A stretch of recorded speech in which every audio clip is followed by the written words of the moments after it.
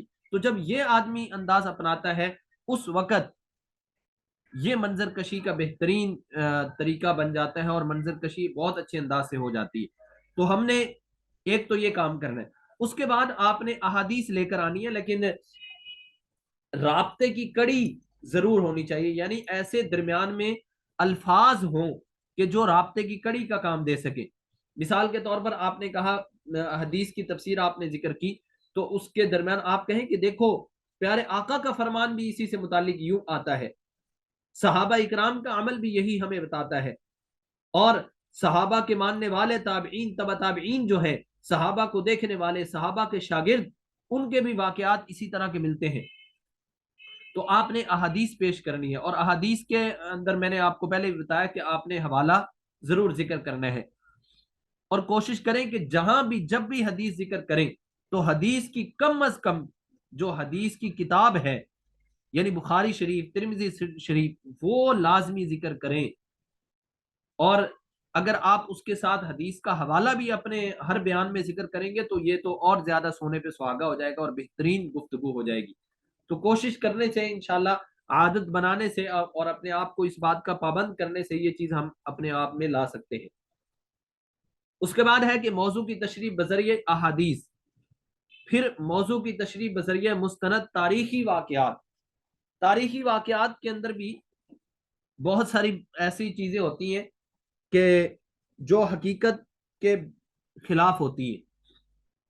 تو تاریخی کتابوں میں کوئی ایسا واقعہ جس میں آپ کا بھی دل اس کو تسلیم نہ کر رہا ہو تو ایسی بات کو آپ مجمع میں شیئر مت کریں، مجمع میں بیان نہ کریں.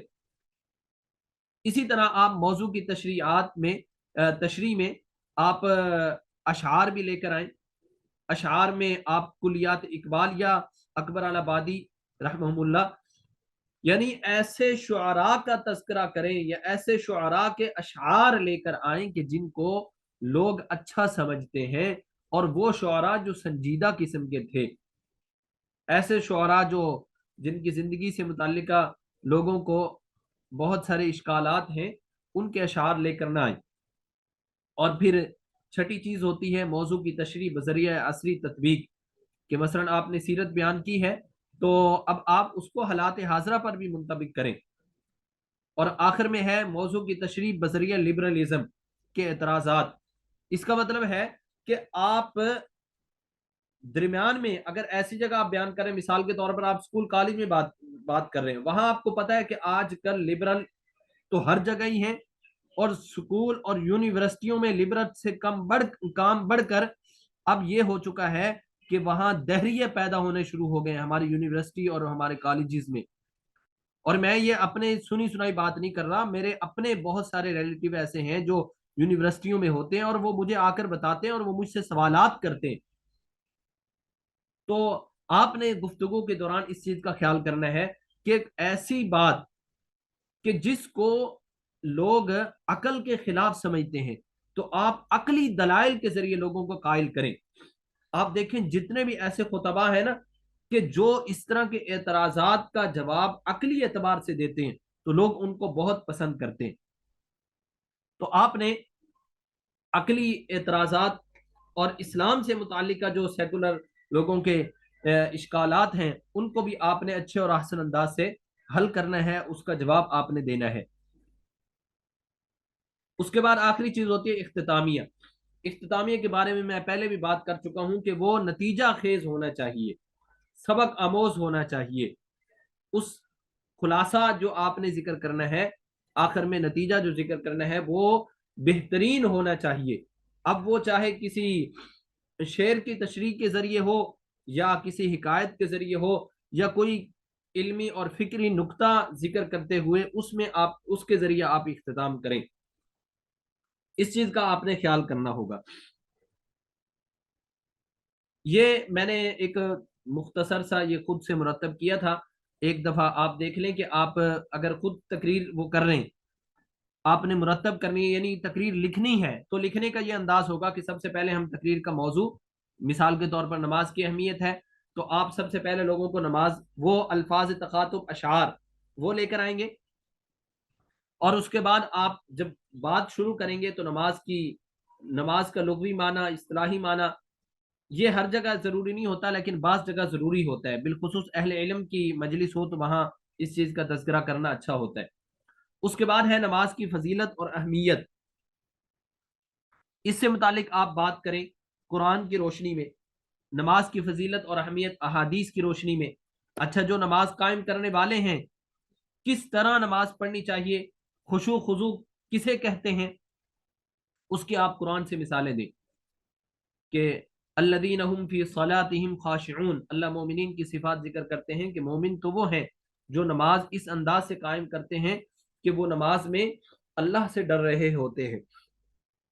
اسی طرح احادیث کی روشنی میں آپ بات کریں گے، اور پھر امت مسلمہ کی حالت، یہ چھوٹے ہاں سے آتا ہے، ہمارے یہ کمپوزر کی غلطی ہے، امت مسلمہ کی حالت یہ آپ ذکر کریں گے کہ بھائی احادیث میں تو اتنے فضائل بھی ہیں، اور قرآن اور حدیث جس انداز سے ہمیں نماز پڑھنے کا طریقہ بتاتا ہے، کیا ہم اسی انداز سے نماز پڑھتے ہیں؟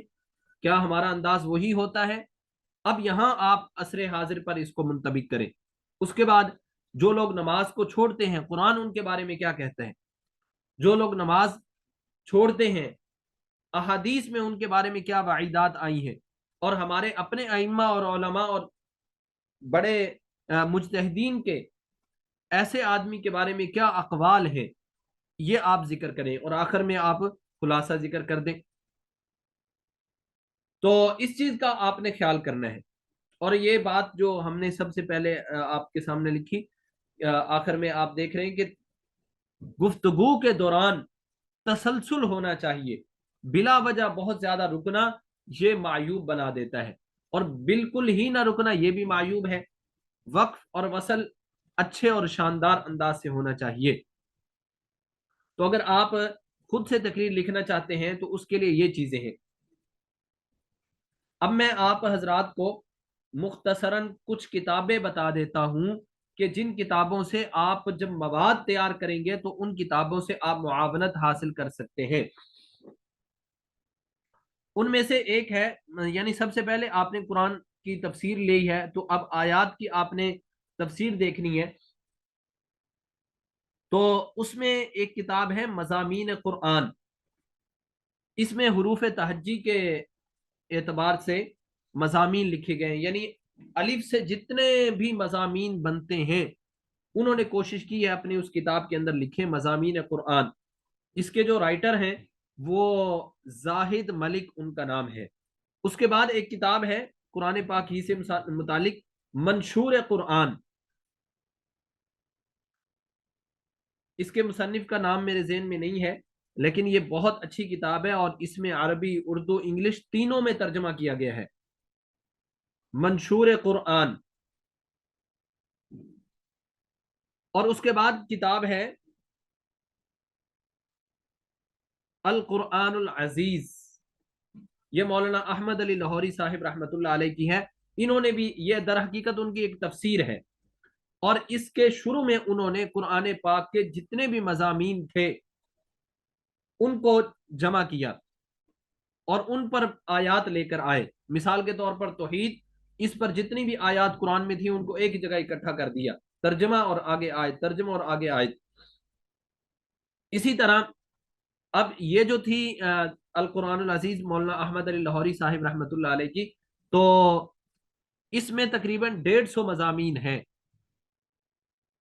لیکن اب اس پر الحمدللہ ایک شور کوٹ ضلع جھنگ، وہاں کے ایک مولانا صاحب ہیں، جامعہ عثمانیہ مدرسہ ہے، وہاں کے استاذ الحدیث شیخ الحدیث ہیں، تو انہوں نے اس پر کام کیا، اور تلخیص مضامین قرآن، تلخیص مضامین قرآن، یہ القرآن العزیز پر انہوں نے کام کر کے تقریباً 400 مضامین انہوں نے اس میں ذکر کیے، 400 مضامین اکٹھے کیے، تو اس سے آپ وہ مدد لے۔ اب اس کے بعد دوسری چیز ہوتی ہے کہ آپ نے تفسیر ذکر کر لی، تفسیر آ گئی آپ کے سامنے، اب آپ نے احادیث لے کر آنی ہے، تو احادیث کی تو ساری ہمارے پاس کتابیں موجود ہیں، لیکن ان میں سے احادیث لانے میں جو اردو کی کتابیں ہیں وہ فضائل اعمال جو ہماری یہ تبلیغی جماعت والے پڑھتے ہیں، اس کے اندر بہت شاندار ایسی حدیثیں ہیں جو اعمال پر لوگوں کو لے کر آتی ہیں۔ اسی طرح ریاض الصالحین کتاب ہے،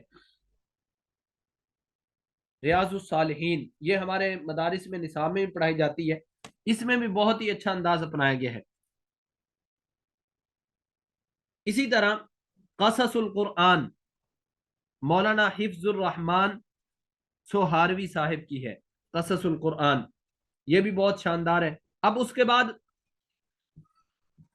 جو تیسری چیز احادیث کے بعد ہوتی ہے کہ حضور صلی اللہ علیہ وسلم کی سیرت سے ہم مضامین لے کر آئیں، سیرت سے، تو اس میں سیرت سے متعلقہ بہت ساری الحمدللہ کتابیں ہیں، لیکن میں چند ایک کا نام ذکر کر دیتا ہوں جن کو زیادہ اتھینٹک سمجھا جاتا ہے، اور ان کے جو مضامین ہیں تو ان کے بارے میں اکثر حضرات کی رائے ہے کہ وہ مستند ہیں، تسلی بخش ہیں۔ ان میں سے سر فہرست تو ہے سیرت مصطفیٰ مولانا ادریس کاندھلوی صاحب رحمۃ اللہ علیہ کی۔ وہ چونکہ حدیث میں بھی بہت ماہر تھے الحمدللہ، تو انہوں نے احادیث کی روشنی میں پوری سیرت لکھی ہے، یعنی کہیں تاریخی بات آ گئی اور وہ حدیث سے جہاں ٹکرا رہی تھی تو انہوں نے اس کا تذکرہ بھی نہیں کیا اور بلکہ اس کا رد کیا ہے۔ اسی طرح سیرت النبی، یہ مولانا شبلی نعمانی رحمۃ اللہ علیہ کی تھی، تو حضرت سے اپنی زندگی میں مکمل نہ ہو سکی، تو پھر اس کے بعد مولانا سلمان ندوی صاحب رحمۃ اللہ علیہ نے اس کو مکمل کیا۔ اسی طرح سیرت پر کتاب ہے سیرت محمد، یہ مولانا سید محمد میاں صاحب، یہ مولانا حسین احمد مدنی رحمۃ اللہ علیہ کے بھائی تھے، سید محمد میاں صاحب، بھائی تو نہیں تھے لیکن ان کے رشتہ دار تھے، ان کی یہ سیرت پر کتاب ہے۔ اور اسی طرح ان کی سیرت پر ایک اور بھی کتاب ہے، نور البصر فی سیرت خیر البشر، نور البصر سعاد کے ساتھ، فی سیرت خیر البشر، اس کے اندر انہوں نے مضامین کے حوالے سے احادیث ذکر کی ہیں، یعنی حضور صلی اللہ علیہ وسلم کا بچپنا، حضور صلی اللہ علیہ وسلم کا لڑکپنا، حضور صلی اللہ علیہ وسلم کی جوانی، حضور صلی اللہ علیہ وسلم کا ادھیڑ عمر، حضور صلی اللہ علیہ وسلم کا بڑھاپا، حضور کا گھر والوں کے ساتھ رہنا، حضور کا صحابہ کے ساتھ رہنا، یہ اس انداز سے انہوں نے مضامین کے حوالے سے سیرت کو ذکر کیا ہے۔ بہت ہی شاندار کتاب ہے نور البصر فی سیرت خیر البشر۔ اور صحابہ اکرام کے واقعات کے حوالے سے حکایات صحابہ مولانا یوسف کاندھلوی صاحب رحمۃ اللہ علیہ، ان کی یہ جو کتاب ہے بہت شاندار کتاب ہے، حکایات صحابہ، اس کے اندر انہوں نے 12 باب باندھے اور ہر ایک کے اندر صحابہ کی مکمل زندگی، مثلا صحابہ کا ایثار، اب اس کے اندر سارے واقعات، کس کس صحابی نے کس طرح قربانی دی، کس انداز سے قربانی تھی، صحابہ کا عبادت کرنا، تو اب یہ آ گیا اطاعت رسول، اس پر پورا مضمون۔ اسی طرح مولانا اشرف علی تھانوی صاحب رحمۃ اللہ علیہ کی کتاب ہے جزاء الاعمال، اس میں حضرت نے دنیا کے اندر جو ہم گناہ کرتے ہیں اس کے اس دنیا میں رہتے ہوئے کیا ہمیں عذاب آ سکتے ہیں، یا کیا کون کون سی تکلیفیں ہم سہتے ہیں ان کی وجہ سے، یا جو نیکی کا کرتے ہیں، نیکی جو ہم کرتے ہیں اس کا کیا کیا دنیاوی اعتبار سے ہمیں فائدہ پہنچتا ہے، یہ جزاء الاعمال مولانا اشرف علی تھانوی صاحب رحمۃ اللہ علیہ کی ایک رسالہ ہے، اس میں انہوں نے یہ ساری ذکر کی ہے۔ اسی طرح تاریخ کے حوالے سے اگر آپ نے تاریخی دیکھیں، تاریخ کا حوالہ بھی بہت، تاریخ کا مطالعہ بہت زیادہ ضروری ہے خطیب کے لیے کہ وہ اپنی تاریخ سے بھی واقف ہو، تو اس میں تاریخ دعوت و عزیمت مولانا علی میاں صاحب کی بہت شاندار کتاب ہے، تاریخ دعوت و عزیمت، تقریباً 8 جلدوں پر مشتمل یہ کتاب ہے، بہت شاندار۔ اسی طرح تاریخ احرار مولانا غلام نبی جانباز صاحب کی ہے، یہ بھی بہت اچھی ہے تاریخ کے حوالے سے۔ اسی طرح علماء ہند کا شاندار ماضی، مولانا سید محمد میاں صاحب اس کے رائٹر ہیں. یہ چار دو تین کتابیں میں نے آپ کو لکھوا دی یہ اس سے متعلق تاریخ سے متعلق. تو آپ لوگوں نے اسی طرح جو ہمارے موجودہ زمانے میں خطبات چل رہی ہیں تو ان خطبات کے اندر آپ نے اگر واقعات زیادہ لینے ہیں یعنی ایک موضوع سے متعلق کا واقعات تو اس پر مستقل واقعات کی کتابیں بھی ہمارے اکثر حضرات کی چھپ چکی ہیں. مفتی تقی عثمانی صاحب کی, مفتی عبدالرؤف سکھروی صاحب کی, مولانا اشرف علی تھانوی صاحب رحمۃ اللہ علیہ کی, اور بھی تقریباً حضرات کی واقعات والی الگ الگ کتابیں چھپ گئی ہیں. بہت عمدہ اور اچھے انداز سے انہوں نے اس میں واقعات کو مرتب کیا موضوع کے اعتبار سے. اور مولانا پیر ذوالفقار نقشبندی صاحب دامت برکاتہ ان کی جو خطبات فقیر ہے تقریباً 47 جلدیں ہیں اس کی. شاید ہمارے اس صدی کے یہ پہلے ایسے بزرگ ہوں گے, میں اپنی معلومات کے حد تک بات کر رہا ہوں کہ جن کی خطبات اتنی جلدوں میں چھپی ہے, 47 جلدیں. اور ابھی بھی الحمدللہ اس پر کام ہو رہا ہے اور حضرت کے بیانات ان کو مرتب کیا جا رہا ہے. تو ان سے آپ واقعات لیں, لیکن یاد رکھیں کہ اس میں کچھ احادیث ایسی ہیں جو موضوع ہیں اور کچھ احادیث انتہائی ضعیف ہیں. ضعیف حدیث تو فضائل میں چل جاتی ہے تو انہوں نے اسی چیز کو سامنے رکھتے ہوئے کچھ ایسی ضعیف حدیثیں بھی اپنی خطبات میں ذکر فرمائی ہیں. ویسے تو ہمارے بڑے ہیں, اللہ تعالیٰ ان کا سایہ خیر و عافیت کے ساتھ تادیر سلامت رکھے.